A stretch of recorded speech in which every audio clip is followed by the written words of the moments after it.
Saïd Moustapha Benchek, également connu sous le nom de Bazahara, a été réélu à la présidence de la Chambre de commerce, d'industrie et d'artisanat de Mouali aux Comores. Il s'est imposé largement face à son adversaire Swafia Youssouf Bakar lors du scrutin du 15 juillet organisé à la suite de l'annulation de l'élection précédente. Soutenu par l'Union des entrepreneurs de Mouali et candidat du mouvement des commerçants d'Imodia, Bazahara a recueilli 140 voix contre 92. Selon les résultats provisoires, Saïd Moustapha remporte le scrutin avec près de 60% des voix.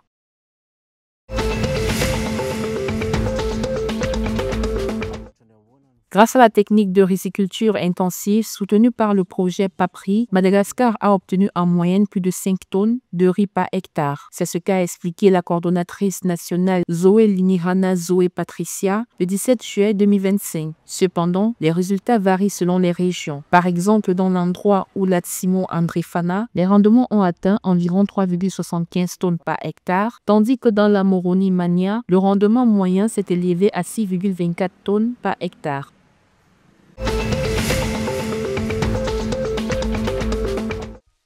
La saison de Coupe 2025 a bien débuté à Maurice. Pour la saison en cours, le pôle cannier de Terra National, AgriTerra, prévoit une production de 550 000 tonnes de canne, dont 300 000 tonnes viennent de ses plantations. L'objectif visé par le pays cette année est de produire entre 65 000 tonnes et 67 000 tonnes de sucre, principalement des sucres spéciaux. L'industrie sucrière, qui représentait autrefois 20% du PIB et employait la moitié de la population active, ne contribue plus que de 2% au PIB. Avec ces prévisions, Maurice ambitionne de renforcer la part de ce secteur dans son PIB et ainsi stimuler son économie.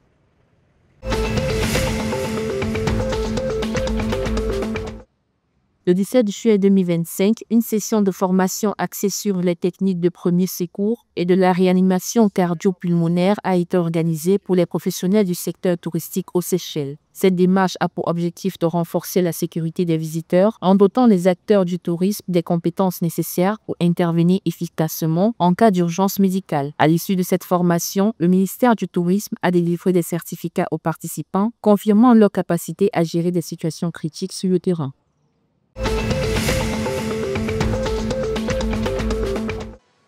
La Fédération malgache de judo a dévoilé la liste des judokas qui participeront au championnat d'Afrique junior prévu jusqu'au 20 juillet à Luanda, en Angola. Madagascar sera représenté par Orumeka Benandro chez les dames dans la catégorie des moins de 57 kg. Chez les messieurs, Mandrissi Razafim-Panja combattra dans la catégorie des moins de 73 kg, tandis que Flavien Andrian Soa s'alignera chez les moins de 60 kg. Enfin, Nathanaël Cressonnier, judoka issu de la diaspora, participera dans la catégorie des moins de 81 kg.